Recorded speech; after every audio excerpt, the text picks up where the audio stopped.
6 hari berlalu, polisi belum juga mengungkap misteri di balik pembunuhan berinisial MAM, 9 tahun. MAM ditemukan tewas di rumahnya perumahan Bukit Baja Sejahtera, BBS, 3, Blok C5 nomor 8, Ciwaduk, Kota Cilegon, Provinsi Banten, Selasa, 16 Desember 2025, lalu. Dia ditemukan dengan 22 luka bekas tusukan di sekujur tubuhnya. Murid kelas 4 SD Islam Al-Azhar 40 Cilegon, Banten, itu adalah putra Dewan Pakar PKS Kota Cilegon Maman Suherman. Sampai hari ini, Minggu, 21 Desember 2025, kasus pembunuhan itu masih tetap misteri. Siapa pelakunya dan apa motif pelaku? Awalnya diduga bocah berprestasi di sekolahnya itu adalah korban perampokan, namun belakangan polisi mengatakan tidak ada barang yang hilang dari rumah mewah itu. Dirangkum tribunnews.com berikut sejumlah kejanggalan dari kasus pembunuhan itu. 1. Art pulang sebelum pembunuhan. Kasih Humas Polres Cilegon AKP Sigit Dermawan mengatakan rumah besar itu tidak memiliki satpam pribadi. Petugas keamanan di kompleks perumahan itu bernama Sukir mengatakan ada 2 asisten rumah tangga, Art, yang bekerja di rumah Maman Suherman. 2 Art itu pulang sebelum kejadian. Ada 2 pembantunya. Pembantunya ada yang pulang jam 11 WIB. Dan katanya ada satunya lagi pulang sekitar jam 2, pukul 14 WIB. Ujar Sukir dikutip dari video Kompas TV.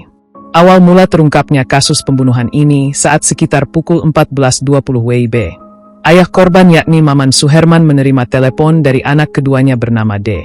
Dia terdengar panik dan meminta pertolongan. Mendapat kabar tersebut, MS yang saat itu berada di tempat kerjanya langsung pulang ke rumah. Tiba di rumah dan membuka pintu, Haji Maman demikian dia disapa, mendapati anaknya dalam kondisi tengkurap dengan luka serius dan pendarahan hebat.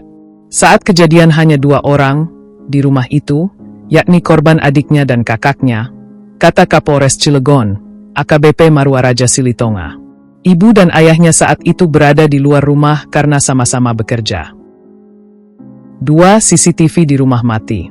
Kasih Humas Polres Cilegon AKP Sigit Dermawan mengakui CCTV di rumah mati saat kasus pembunuhan terjadi. Ya, kita akan mencari CCTV ya. Kemarin tuh menurut informasi 2 minggu itu CCTV rusak. Beber AKP Sigit Dermawan. Polisi akan mengecek rekaman CCTV milik tetangga rumah mewah tersebut untuk mencari petunjuk. Sigit mengatakan pihaknya juga terus memeriksa sejumlah saksi untuk nantinya bisa membongkar kasus tewasnya bocah tersebut. Untuk saksi yang saat ini, hari ini, yang sudah dimintai keterangannya oleh Polres Cilegon sebanyak 7 saksi. Itu dari pihak keluarga dan pihak lainnya, tuturnya. 3. Tidak ada barang yang hilang. AKP Sigit Dermawan mengatakan dari hasil olah TKP, polisi tidak menemukan adanya barang yang hilang di rumah itu.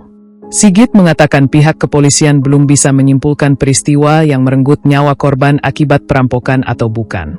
Komisaris Jenderal Purnawirawan Polisi Susno Duadji, mantan Kepala Badan Reserse Kriminal Polri, menjawab soal tidak ada barang yang hilang dari rumah itu. Kalau pencurian kepergok bisa beralibi membunuh. Nah, ini sasarannya ingin cederai anak dan keluarga yang lain. Si pelaku tidak langsung ujuk-ujuk langsung berbuat, pasti sudah mengintai rumah dan siapa sasarannya sudah dipantau, kata Susno. 4. Saat kejadian hujan deras. Menurut laporan Kompas TV, pembunuhan itu terjadi saat hujan deras di kompleks perumahan itu. Guru Besar Kriminologi Universitas Indonesia Profesor Adrianus Meliala menyatakan bisa saja pelaku berniat melakukan perampokan namun aksinya diketahui korban yang berada di rumah. Kata dia pelaku bisa saja merupakan orang dekat seperti asisten rumah tangga, satpam, atau tamu yang tidak termonitor. Adrianus Meliala kurang setuju dengan narasi adanya motif politik lantaran ayah korban menduduki jabatan yang tidak vital. Meski tak ada rekaman CCTV, pelaku dapat dilacak melalui DNA yang tertinggal seperti rambut atau bekas kuku.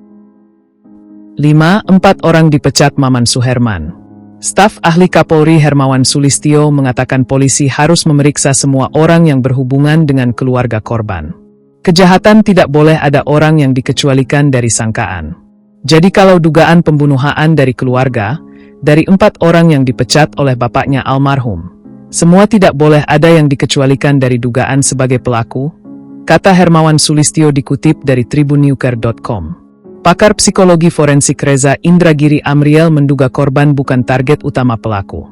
Mam diduga kuat hanya merupakan pengganti bagi pelaku untuk menyasar target lainnya, misal orang tua korban.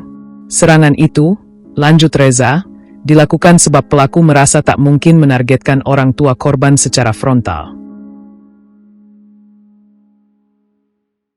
Download Tribun X sekarang, menghadirkan lokal menjadi Indonesia.